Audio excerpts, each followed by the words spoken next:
Gusto ko yan. Nanay, nakita ko to sa libro namin. Gusto ko maging ganito.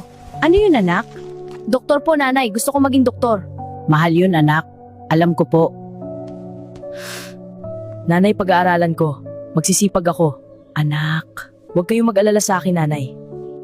Ang doktor ay nag-aaral ng maraming taon. Maraming taon. Okay lang, kakayanin ko. Para sa iyo, nanay. Para sa atin.